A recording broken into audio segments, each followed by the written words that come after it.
Bonjour, ravi de vous trouver dans une autre séance à distance. On va continuer sur notre thème lié au concept de droit pénal. L'existence de cette branche soulève la question suivante: d'où vient le droit pénal? D'une autre façon, quelles sont les sources de droit pénal? Les deux sources exclusives de droit pénal sont les lois, codifiées ou non codifiées, et les règlements. C'est-à-dire, on peut limiter les sources de droit pénal en deux catégories: les lois, qawanin, et les règlements, al-lawa'ih. Donc, le droit pénal ne se résume pas dans le code. Et dans tous les cas, l'autorité compétente s'engage à rédiger la loi pénale de façon claire et lucide et précise, ce qui permet de garantir la légalité des infractions et des peines, et confirme la célèbre formule: nul ne peut être puni qu'en vertu d'une loi promulguée antérieurement à l'acte incriminé. لا إدانة إلا بمقتضى قانون صادر قبل ارتكاب الفعل المجرم. On constate que le pouvoir compétent d'élaborer une loi pénale se partage entre l'exécutif et législatif, car en matière pénale, il faut des lois précises et non de la jurisprudence. Les caractéristiques de droit pénal. Le droit pénal se caractérise par 1. Le droit pénal est d'ordre public, car il sert à incriminer les atteintes aux valeurs sociales fondamentales de chaque pays, c'est-à-dire il touche les intérêts de l'État. Et en raison de ce caractère, toute convention particulière qui a pour effet d'élargir ou bien restreindre la portée d'un texte serait nulle. Et chaque engagement ayant pour objet de commettre une infraction ou d'exonérer son auteur de la responsabilité pénale qu'il encourt est sans valeur. Légalisme de droit pénal. Le droit pénal est un droit légaliste qui obéit au principe de la légalité criminelle. Il est prohibé au juge pénal en conséquence de créer des infractions nouvelles ni prononcer des sanctions pénales autres que celles prévues par une loi rédigée avec précision, c'est-à-dire une loi formulée de manière à permettre à chacun de savoir au moment où il adopte un comportement si celui-ci est non punissable. Donc un terme imprécis et la non-clarté violent le principe de l'égalité. Le droit pénal, c'est un droit judiciaire, c'est-à-dire il s'applique que devant les juridictions. L'interprétation stricte de droit pénal. Comme vous le savez, lorsque la loi est imprécise, il s'impose de l'interpréter dès l'instant où le juge, bien sûr sous peine de déni de justice, est obligé de statuer dans les affaires qui lui sont confiées. Donc, dans la matière pénale, le juge pénal ne peut étendre une loi pénale par voie d'analogie, à un cas qu'elle ne vise pas. Le juge n'est pas le législateur et lui appartient d'appliquer les lois d'incrimination et de pénalité et non de les faire. En effet, l'interprétation par analogie est interdite. Cette règle empêche le magistrat d'élargir la portée d'un texte pour l'appliquer à un cas non prévu. Finalement, le droit pénal constitue la charte de l'interdit et le permis, ce qui n'est pas prohibé par le droit pénal et en principe ou en règle les si. De ma part, je considère le code pénal ou bien le droit pénal comme un code du comportement du parfait citoyen. L'étude de cette branche nous permet de savoir la limite du permis et de l'interdit. Les branches de droit pénal. Le droit pénal peut être subdivisé en deux catégories: le droit pénal général et le droit pénal spécial. يعني قانون العقوبات يتفرع إلى فئتين: قانون العقوبات العام وقانون العقوبات الخاص. بالنسبة لقانون العقوبات العام Il comprend les règles communes à toutes les infractions ou à des grandes catégories d'entre elles. يعني قانون العقوبات العام يشمل القواعد المشتركة بين كل الجرائم أو لفئات كبيرة منها. على سبيل المثال le principe de l'égalité مبدأ الشرعية la tentative المحاولة la complicité الاشتراك. Donc il s'agit du droit des grands principes de répression pénale. En effet, il ne s'attache à aucune infraction particulière. يعني قانون العقوبات العام لا يرتبط بجريمة على وجه التحديد. Le droit pénal spécial, il décrit les infractions et expose pour chacune d'entre elles leurs éléments constitutifs et leurs peines encourues. Donc, il regroupe les règles spécifiques à chaque infraction.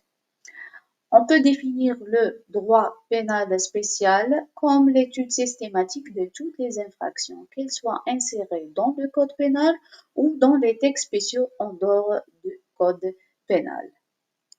La question qui se pose, quelle est la différence entre le droit pénal spécial et le droit pénal général? Historiquement, le droit pénal spécial est apparu en premier. Il a précédé le droit pénal général dans le temps. Donc le droit pénal spécial est antérieur au droit pénal général.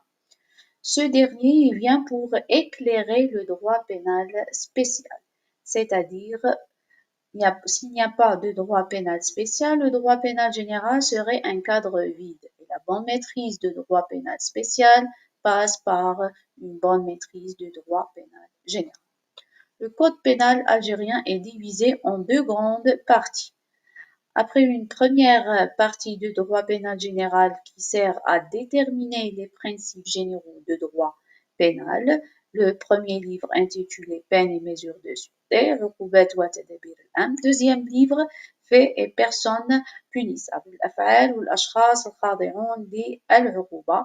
Il regroupe à travers la deuxième partie de droit pénal spécial les infractions en fonction de la valeur sociale qu'elles protègent. Le droit pénal spécial énumère d'abord les crimes et les délits et leurs sanctions, selon le troisième livre. Ensuite, les contraventions et leurs sanctions, selon le quatrième livre. Première catégorie, les crimes et délits. Al-jinayat wa al-junah sont classés comme suit. A. Les crimes et délits contre la chose publique. الجنايات والجنح ضد الشيء العمومي. On a les crimes et délits contre la sûreté de l'État. جنايات وجنح ضد أمن الدولة. Par exemple, crimes de trahison et d'espionnage. جنايات المتعلقة بالخيانة والتجسس. Les actes terroristes ou subversifs. الأفعال الإرهابية أو التخريبية. Crimes contre la défense ou à l'économie nationale. جرائم التعدي على الدفاع أو الاقتصاد الوطني. La participation à un mouvement insurrectionnel. المساهمة في حركات التمرد. Attroupement. التجمهر. Crimes et délits contre la Constitution. جنايات وجنح ضد الدستور. À titre d'exemple, les infractions électorales. الجرائم الخاصة بممارسة الانتخابات. Empiètement des autorités administratives et judiciaires. تجاوز أو اعتداءات السلطات الإدارية والقضائية لحدودها. Crimes et délits contre la paix publique. À titre d'exemple, corruption et trafic d'influence, l'abus d'autorité contre les particuliers. الجنايات والجنح ضد السلامة العمومية على سبيل المثال الرشوة corruption, trafic d'influence استغلال النفوذ, l'abus d'autorité contre les particuliers, إساءة استعمال السلطة ضد الأفراد. Crimes et délits commis par les personnes contre l'ordre public. الجنايات والجنح المرتكبة من قبل الأفراد ضد النظام العمومي. Crimes et délits contre la sécurité publique. جنايات وجنح ضد الأمن العمومي. À titre d'exemple, association de malfaiteurs, جمعيات الأشرار et assistance aux criminels ومساعدة المجرمين. Les faux التزوير. À titre d'exemple, fausse monnaie, النقود المزورة, la contrefaçon des sceaux de l'État et des timbres et marques, تقليد أختام الدولة والطوابع والعلامات. Deuxième catégorie, crimes et délits contre les particuliers. الجنايات والجنح ضد الأفراد. On a crimes et délits contre les personnes. جنايات وجنح ضد الأشخاص. على سبيل المثال meurtre قتل العمد, les actes de violence أعمال العنف العمدية bien sûr volontaire, homicide القتل الخطأ, blessure involontaire الجرح الخطأ, des atteintes à la liberté individuelle, à l'honneur, la considération et la vie privée des personnes. الاعتداءات الواقعة على الحرية الفردية على شرف واعتبار الأشخاص وعلى حياتهم الخاصة. Et le trafic d'organes الاتجار بالأعضاء. Crimes et délits contre la famille et les bonnes mœurs. الجرائم والجنح ضد الأسرة والآداب العامة. À titre d'exemple, l'avortement, l'enlèvement et la non-représentation des mineurs et l'abandon de famille et attentat des mœurs. Avortement, الإجهاض, l'enlèvement et la non-représentation des mineurs, خطف القُصّر وعدم تسليمهم, l'abandon de famille, ترك الأسرة et وأخيرا attentat des mœurs, انتهاك الأدب. Crimes et délits contre les biens. جنايات والجنح ضد الأموال, vol السرقات et extorsion الابتزاز, émission de chèques sans provision, إصدار شيك بدون رصيد, l'abus de confiance, خيانة الأمانة, atteinte aux biens immeubles, تعدي على الأملاك العقارية et blanchiment de capitaux, تبييض الأموال. C. Atteinte au bon fonctionnement de l'économie nationale et des établissements publics. اعتداءات على حسن سير الاقتصاد الوطني والمؤسسات العمومية. D. Des fraudes dans la vente des marchandises et des falsifications des substances alimentaires et médicamenteuses. الغش في بيع السلع والتدليس في المواد الغذائية والطبية. Deuxième catégorie et la dernière, c'est les contraventions. المخالفات. A. Contravention de première catégorie. مخالفات من الفئة الأولى. على سبيل المثال, contravention relative à l'ordre public. مخالفات ضد النظام العام et à la sécurité publique والأمن العمومي. Contravention relative à la voirie. مخالفات متعلقة بالطرق. B. Contravention de deuxième catégorie. مخالفات من الفئة الثانية.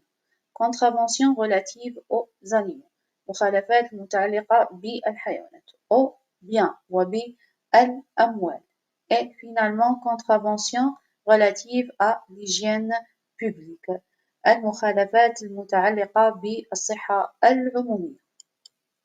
À la fin, je tiens à vous signaler que cette classification juridique n'est pas fortuite, elle est voulue par le législateur algérien pour montrer la hiérarchie contemporaine des valeurs sociales.